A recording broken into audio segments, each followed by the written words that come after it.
Welcome. How's my volume? My name is Paul Katz, and I am the worship associate this morning. I am part of the team that is working to bring you this service, whether you are here in person or watching on YouTube. We are an inclusive congregation that welcomes you as you are, inclusive of all of your identities, complexities, and situations. We welcome your whole self, even if it isn't fully assembled, because we recognize that we are all a work in progress and that we are all in this together. The service will be posted on our YouTube channel so that anyone can watch it again, or if you missed it the first time. Please share it with your friends. And now let's take a few minutes to greet each other with a wave, handshake, fist bump, or even a hug.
At the very end of the service. When you're going through, you have a list of things up on the board. They call it existential explanation. I just call it philosophy. We are going to meet before we start. Okay. Okay. Thank you.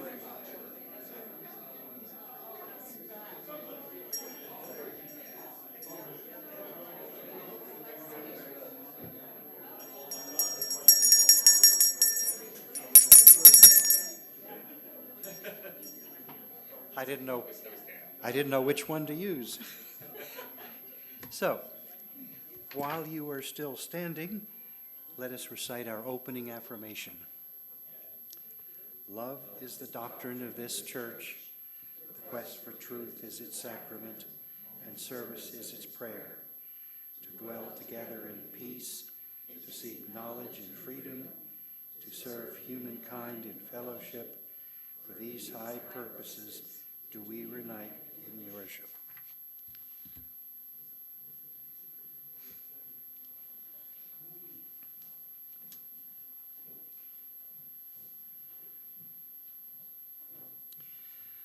"5,000 years ago, Neolithic farmers in Ireland built a burial chamber and covered it with a mound of earth and stone.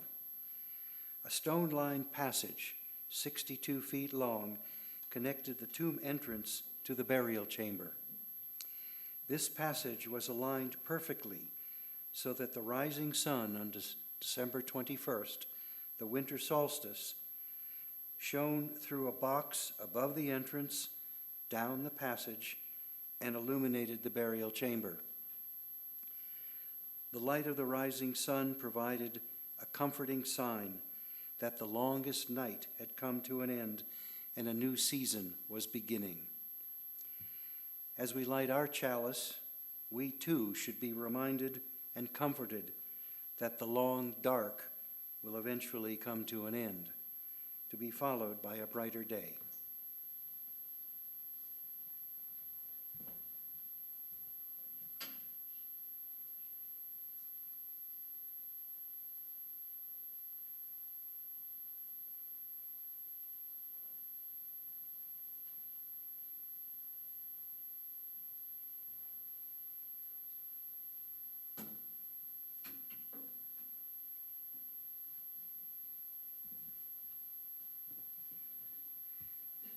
And now Reverend Lora will read the story this morning.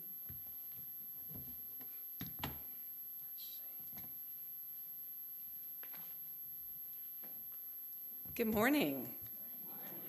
It's good to be back.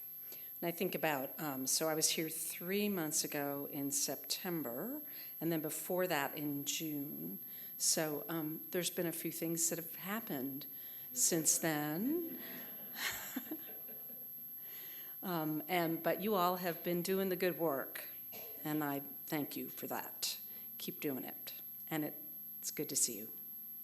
So here's a story that was written by Starhawk with help from Diane Baker and Ann Hill. And I asked Paul if he wanted to pull some slides together for this, just because it's a bit of a long story, and it's kind of fun to have some illustrations to go along with it. So thank you, Paul, for doing that. And so I'm going to tell you this story like we are circling around a campfire, maybe, and telling this story that gets repeated every year at this time. It was the middle of winter, and the sun had grown very old. All year long, the sun had worked very hard, rising and setting day after day. All year long, the sun had fed everybody on earth, shining and shining, giving energy to the trees and the flowers and the grasses so they could grow and feed the animals and birds and insects and people. All year, the sun's gravity held tight to the spinning ball of the earth and the twirling ball of the moon and the other whirling planets as they traveled around and around and around until the poor sun was dizzy watching it all. Now, the poor tired sun could barely make it up in the morning, and after a very short time, needed to sleep again.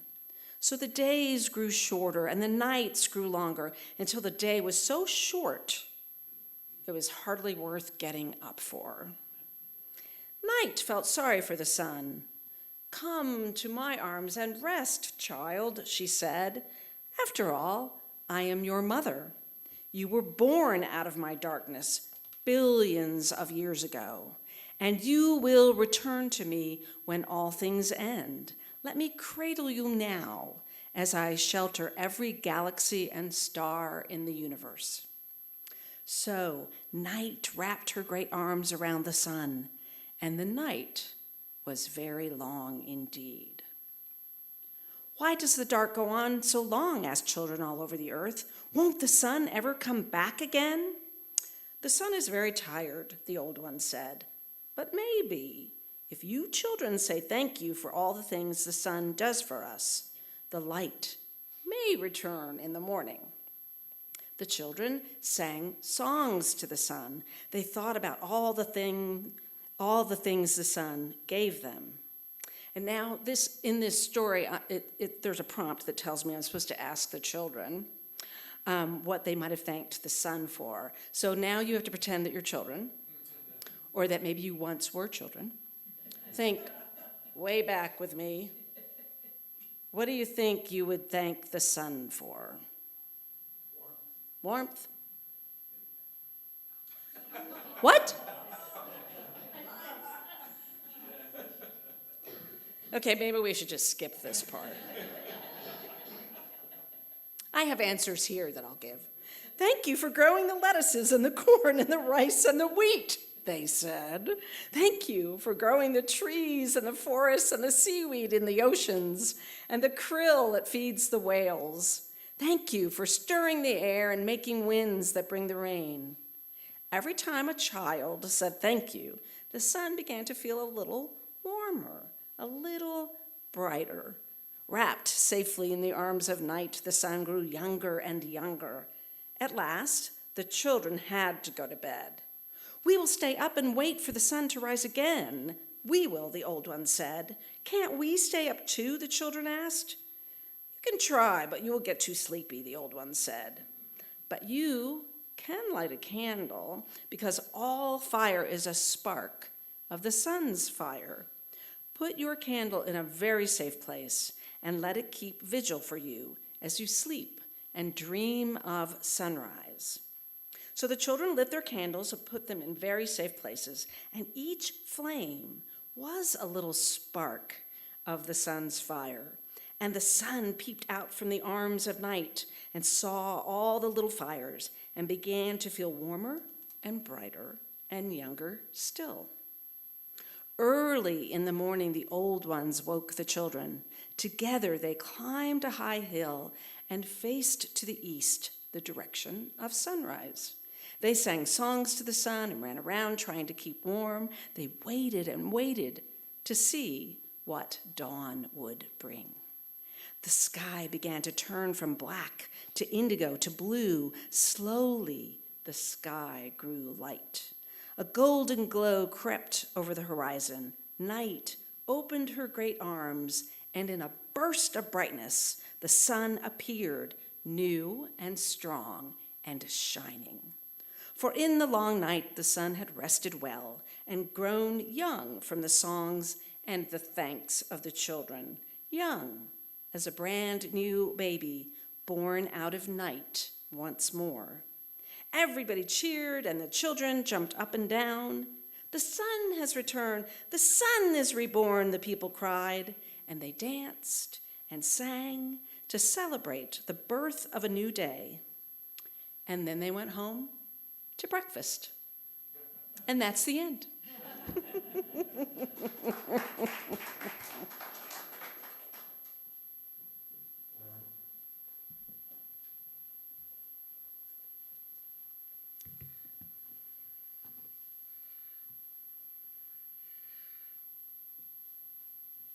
If anyone is a worship associate in the future, she's the one, Lora, Reverend Lora is the one you want to be with, because she does everything. She does the story. This is all she gave me to do. I have my own reading. Other than that, it's wonderful. So this is called Blessing for Waiting, written by Jan Richardson from her book, Circle of Grace, a book of blessings for the seasons. Who wait for the night to end, bless them. Who wait for the night to begin, bless them. Who wait in the hospital room, who wait in the cell, who wait in prayer, bless them. Who wait for news, who wait for the phone call, who wait for a word, who wait for a job, a house, a child, bless them. Who wait for one who will come home, who wait for one who will not come home, bless them. Who wait with fear, who wait with joy, who wait with peace, who wait with rage, who wait for the end, who wait for the beginning, who wait alone, who wait together, bless them. Who wait without knowing what they wait for or why, bless them. Who wait when they should not wait, who wait when they should be in motion, who wait when they need to rise, who wait when they need to set out, bless them. Who wait for the end of waiting, who wait for the fullness of time, who wait emptied and open and ready, who wait for you. Oh, bless. At this time in our service, we recognize the joys and concerns of the community. Please come forward, put a lighted candle in the sand bowl, speak into the microphone, state your name, and talk to us.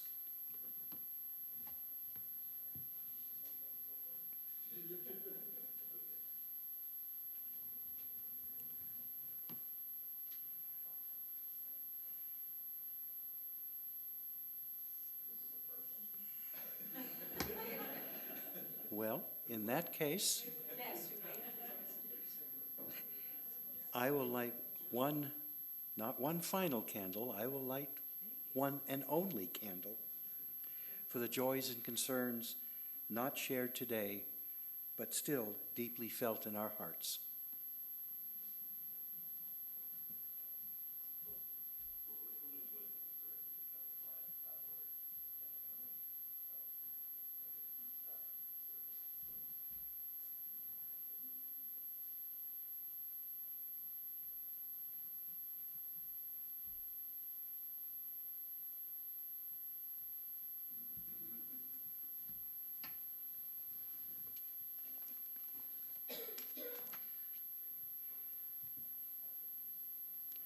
And now, music from Reverend Lora.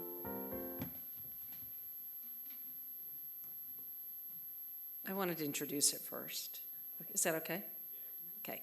And you know what? I also want to make sure there weren't any joys and concerns because we were out of sync with the. You think we're okay? Okay, good. All right. So I wanted to introduce this hymn because it is in the Bleak Midwinter, which is from our hymnal, but it's different words. So the words are there for you. And you know how what's the old joke is, why don't Unitarian Universalists sing out when they sing the hymns? And it's because they're reading ahead to make sure they agree with the words. So just sing out. These are good words. These are you approved words. So you don't have to read ahead. Please rise in body or in spirit and join in the Bleak Midwinter.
The second reading is also from Jan Richardson's book, and this one is called A Blessing for Traveling in the Dark. Go slow if you can, slower, more slowly still. Friendly dark or fearsome, this is no place to break your neck by rushing or running, by crashing into what you cannot see. Then again, it is true, different darks have different tasks. And if you have arrived here unawares, if you have come in peril or in pain, this might be no place you should dawdle. I do not know what these shadows ask of you, what they might hold that means you good or ill. It is not for me to reckon whether you should linger or you should leave. But this is what I can ask for you. That in the darkness there be a blessing, that in the shadows there be a welcome, that in the night you be encompassed by the love that knows your name.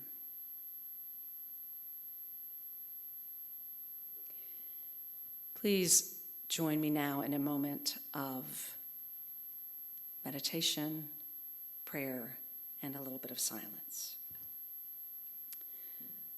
Breathe with me. And if you want to close your eyes, you can. If you want to just close them slightly, you can do that too. Just find a way to turn your focus inward without going completely away.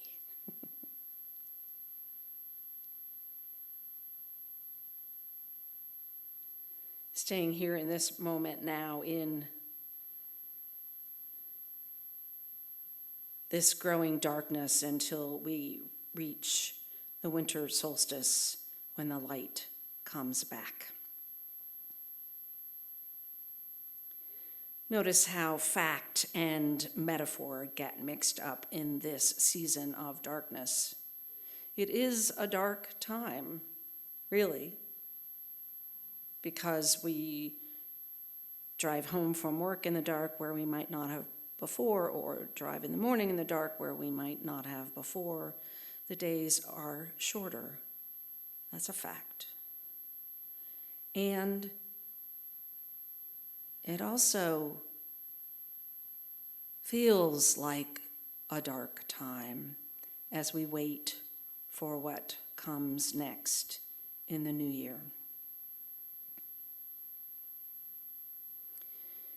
And yet this balance of light and dark in our lives and in the world is something we always seek, knowing that there can be a welcome or a blessing in the dark, knowing that we have to wait for it to come.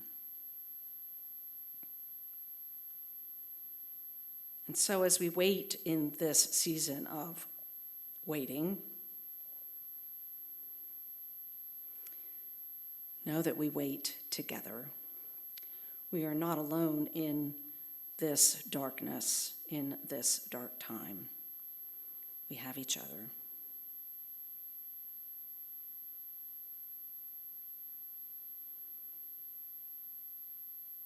Breathing together as one body.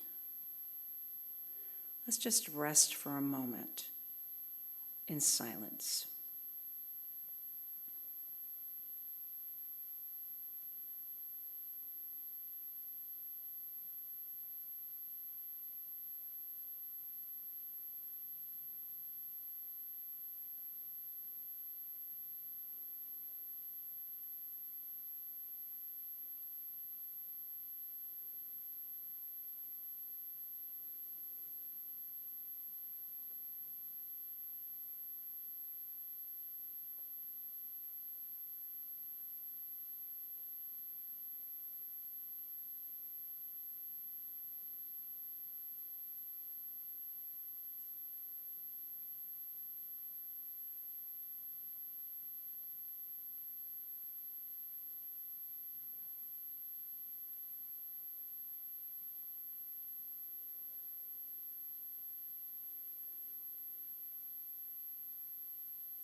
And as we come back together to this moment now, being present here in this space together,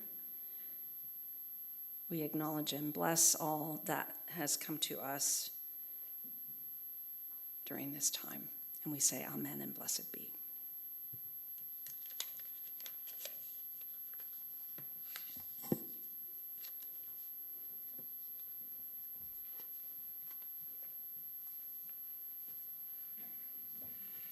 She's coming right back. But first, let me give you a brief introduction. Reverend Lora is no stranger to our congregation, but it's always good to remind ourselves of how accomplished and busy she is. She has a busy part-time ministry as an on-call hospital chaplain, itinerant preacher, I love that one, and spiritual director.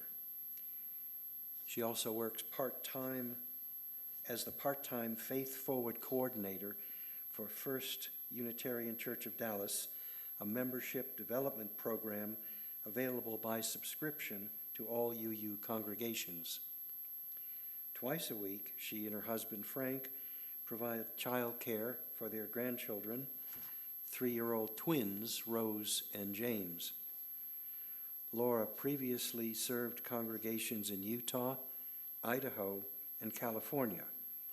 And most recently, she was the settled minister for Horizon UU Church in Carrollton, Texas, from 2016 to 2021. Reverend Lora.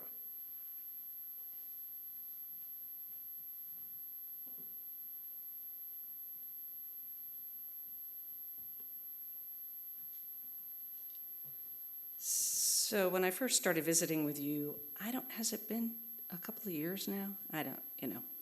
Yeah, good. Everyone's going, yeah, sure. That sounds right. My bio used to say that I was semi-retired, and then as I moved more and more, and now I was a full-time nanny to my grandchildren, and now they're going to a preschool, and so I realized that I'm no longer semi-retired, but I'm kind of working. So I decided, well, let's just embrace this busy part-time ministry thing that I do. And I come to see you all about every 3 months, and it is good to be with you. I will tell you this story from when I was serving the congregation in California in Thousand Oaks near LA. It was about 12 years ago, and I received a phone call from a reporter asking if I would be addressing the Sandy Hook tragedy in my Christmas message, because you probably might remember that 12 years ago was when that happened.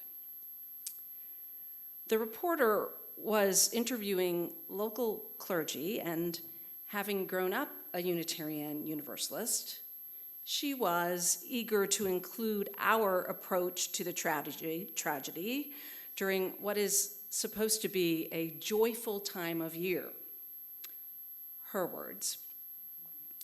She was aware that most clergy had immediately addressed the mass shooting at Sandy Hook Elementary the Sunday right after it had occurred. What she wanted to know was, would we continue to address the tragedy at a time of year when people are supposed to be happy? Again, her words. I reminded her that Unitarian Universalists always worship within the context of how the world is now. I assured her that even without specifically referring to the Connecticut tragedy, that it would be on our minds as we looked to this time of year, not as a time when we are supposed to be happy, but as a time that we acknowledge the ancient wisdom in the symbol of light shining in the darkness, and the darkness does not overcome it. This is the time of year when the world turns from the darkness of the longest night to more light in the lengthening of each day. This turning from darkness to light and back again each year is not a choice. It is the way things are. It is the way things are. But in my earnest attempt to provide a sound bite for a local reporter, I had fallen into the language trap that is more pronounced at this time of year. This time of year we say, and I used to say exactly this, we gather here to make sense out of the darkness that descends during the shortest days of the year. Our ancestors once feared the sun would never return. Our fears are different now.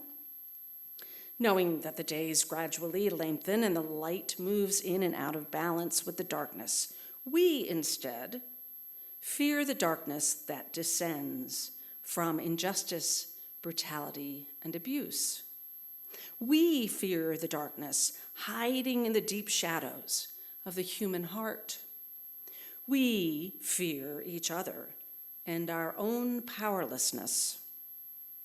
The hope of the season is that light returns. The lamps of freedom remain lit. Love wins, I would say, because as we all know, love and light always travel together. Writer, professor, and Episcopal priest Barbara Brown Taylor writes, I cannot remember the last time I heard anyone use dark to describe something good. Fear of the dark has been sanctified in so many people's minds that I have to define my terms, not once, but over and over again. Because without constant reminders that darkness is not a synonym for mortal or spiritual danger, most people I know revert to the equation without even thinking about it. End quote. I confess I have been one of those people who revert to the equation without even thinking about it. This year, this holy season, I am looking for meaning beyond the overused binary of light and darkness. I have embraced the task that Unitarian Universalist minister Christian Harper sets before us, to find the holy in the depths of darkness and in the light of sunbeams.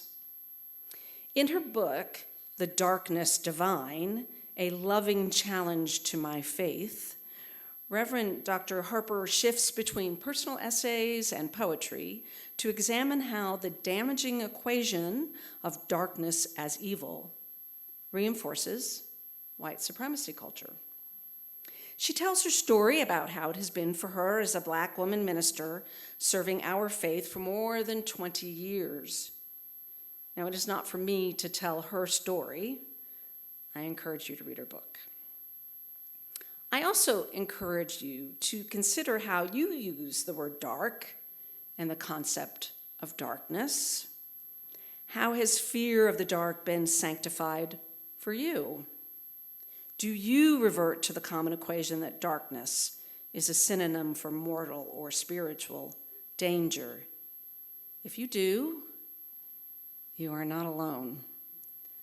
It is so embedded in our psyches. Even my 3-year-old grandson runs to me when the lights are turned out. He's afraid of the dark. Who taught him that? How did he learn that? It's really embedded in our psyches. So, how did we get here? So I'm not going to tell you, like I said, Reverend Dr. Harper's story, but I will share with you some of the history of the word black she explores in her book.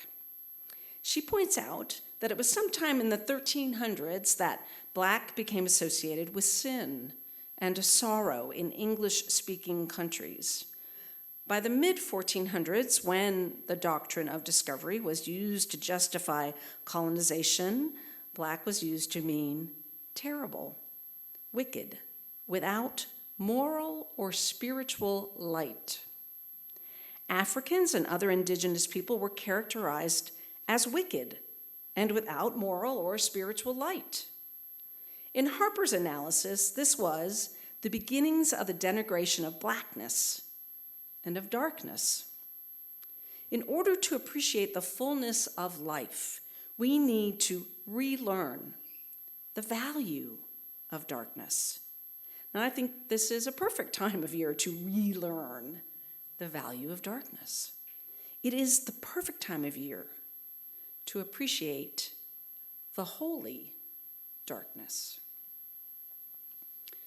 Poet, artist, and Methodist minister Jan Richardson writes that in the darkness there can be a blessing, that in the shadows there can be a welcome.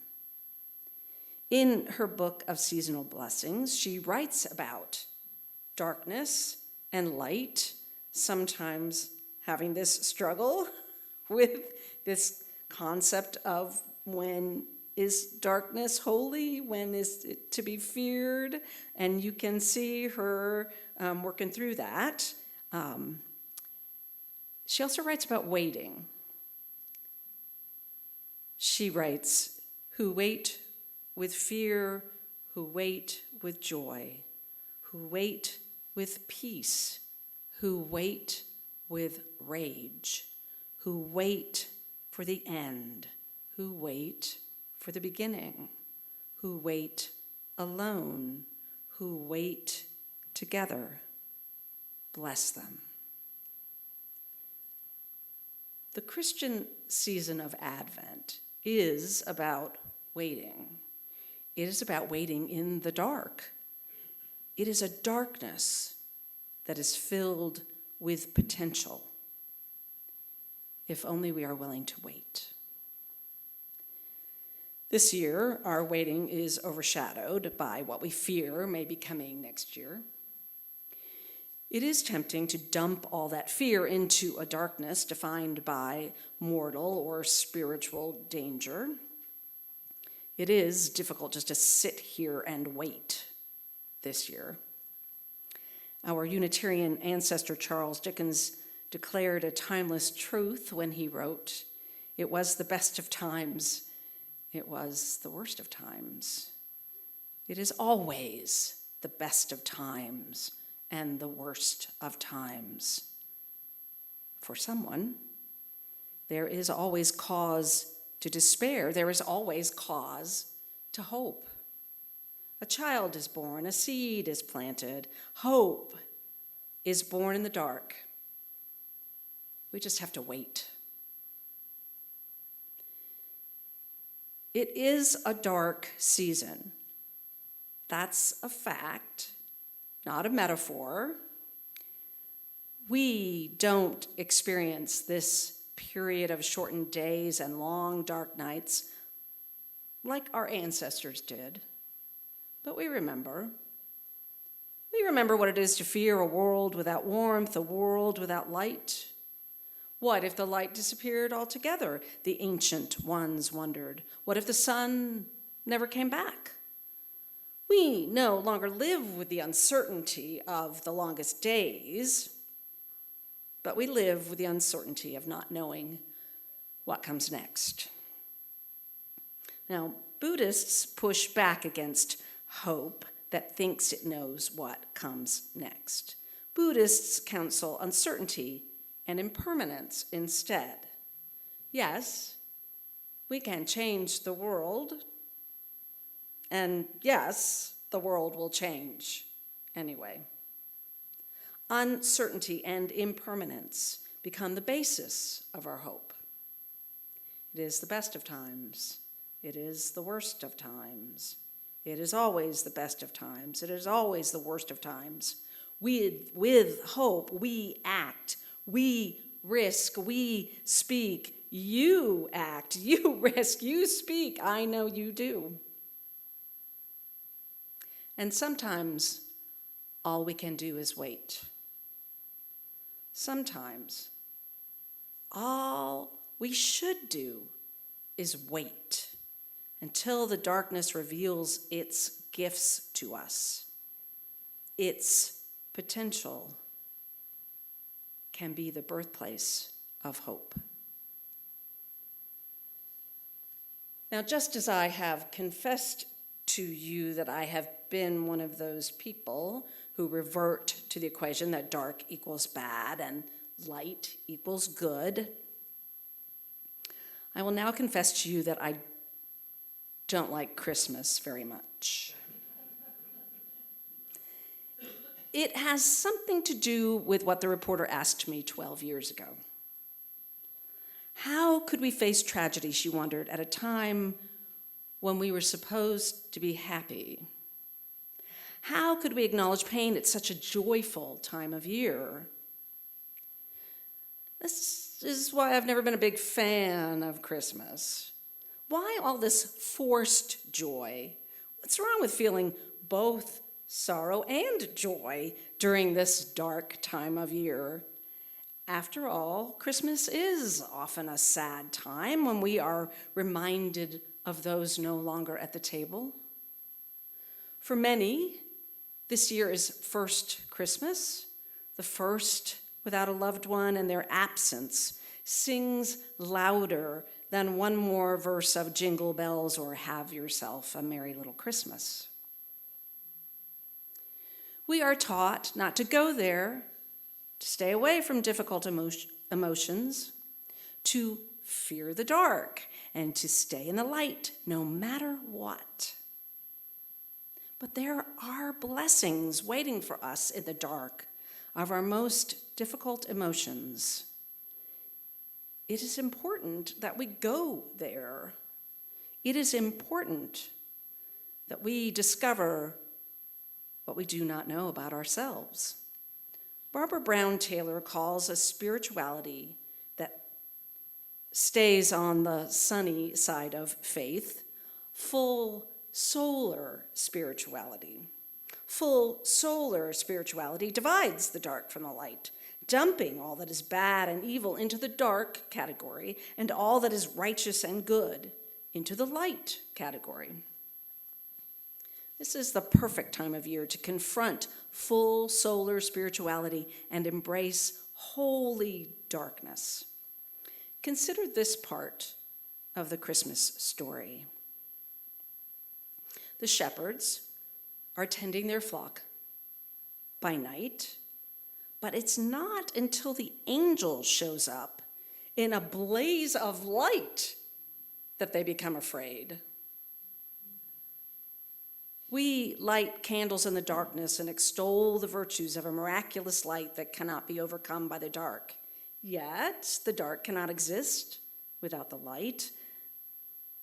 It is that simple, and it's complicated. We live with forced binaries given to us by the legacy of white supremacy culture. We dare not explore our painful emotions during the time of year when we are supposed to be happy. Yet, this is a perfect time of year to honor both light and dark as holy. If that reporter were to call me today with her question, I would be careful not to revert to the old equation of dark equals bad and light equals good. I would still say something about how Unitarian Universalists always worship within the context of how the world is now. I would say again how the Connecticut tragedy would be on our minds, is still on our minds 12 years later, as we look to this time of year, not as a time when we are supposed to be happy, I might confess to the reporter how I'm not a fan of Christmas because I don't like being told I'm supposed to be happy. I might then tell her about my friend who doesn't like the holidays because they find them to be disruptive. I think that's right, though. This season should be disruptive. The joy, the sorrow, the tragic nature of life, the absolute awe of how life unfolds, all of this should disrupt us from our daily routines. Finding a new language for how the holy shows up as a baby born in poverty, how the comfort of the night sky is disrupted by a glaring light, how, as Dr. Harper puts it, God resides in depths of darkness, as in the light of sunbeams. This is all very disruptive. This is the time of year when the world turns from the darkness of the longest night to the light and the lengthening of each day. This turning from darkness to light and back again each year is not a choice. It is the way things are. And it is holy. May it be so, and amen.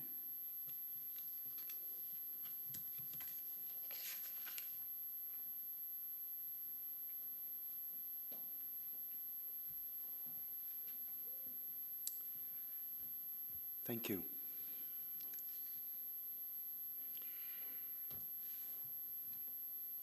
And now is the time for our financial offering. Donations can be made directly into the bowls that are being passed around or online through our website, by mail, or by email. As a self-funded congregation, we do always need money. But we also need volunteers and social justice advocates and friendly smiles and diversity. So if you are ever unable to donate, you are still always welcome here, no questions asked. We are grateful for anything you feel able and willing to give.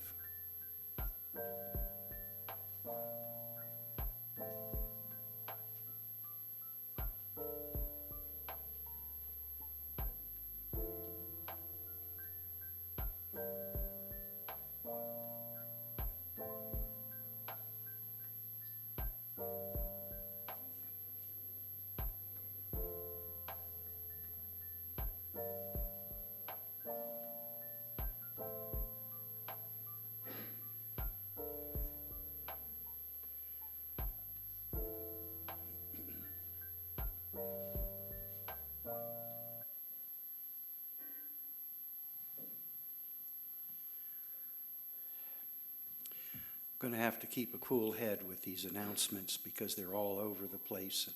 I've got a pile of notes here to make sure I don't forget anything. So keep an eye on the screen.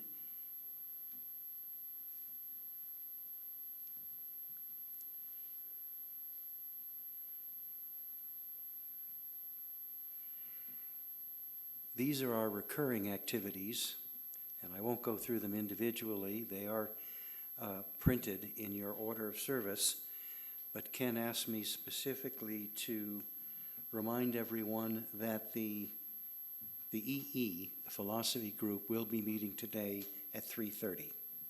Get that? Okay.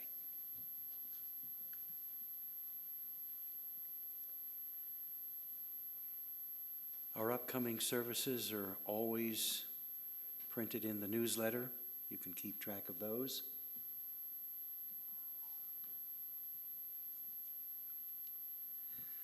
There are some special announcements.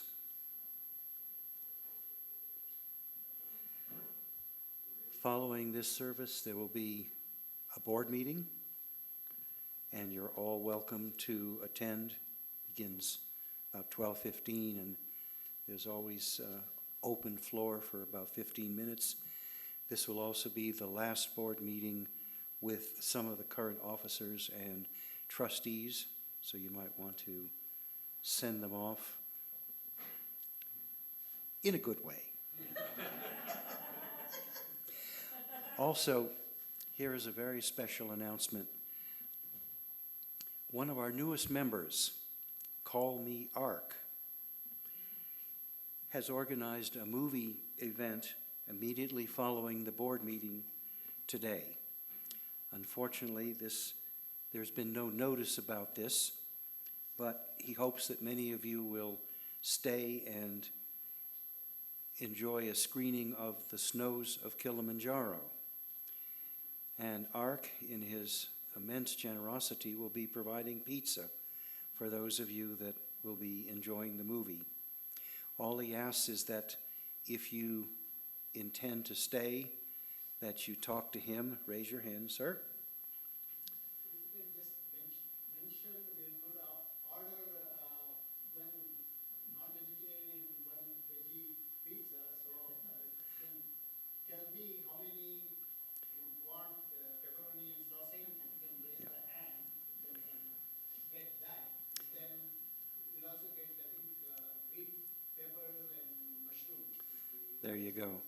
So he'd like a head count, and you can also put in your White sheet there, you can just. Yeah, if you can just let us know, then I'll get that. So this is a wonderful opportunity for some food, fellowship, and film. How's that for alliteration? Off the top of my head. All right.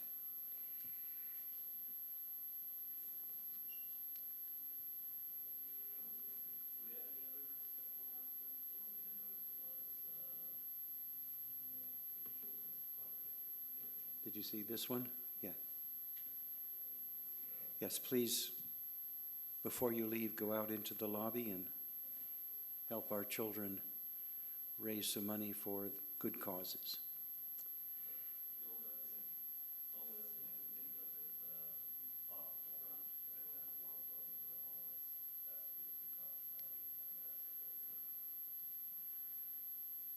All right.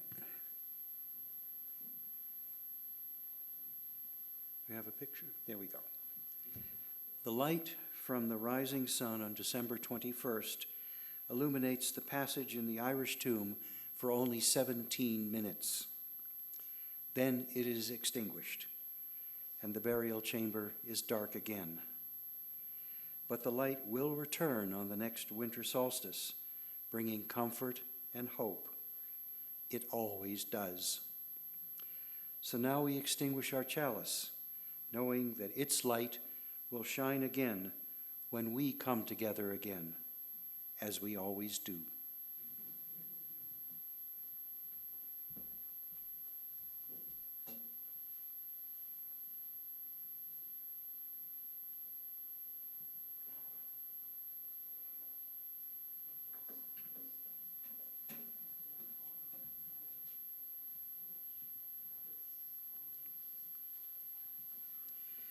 Please stand for our closing hymn and remain standing for our closing words and a benediction from Reverend Lora.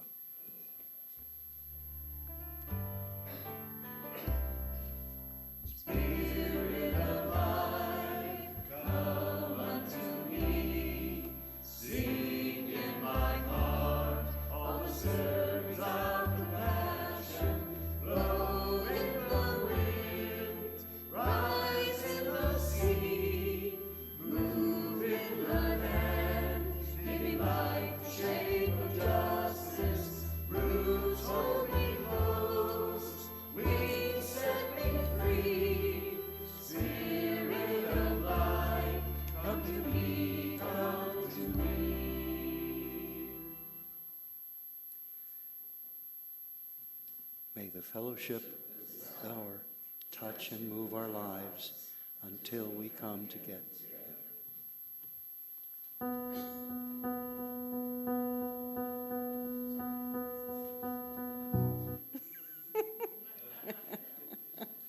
I always like to send you out with a blessing. I'm used to doing that at every congregation that I itinerant around to.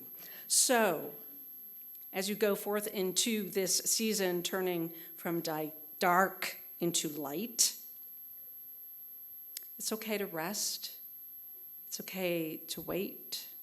It's okay not to know what's coming. It's okay.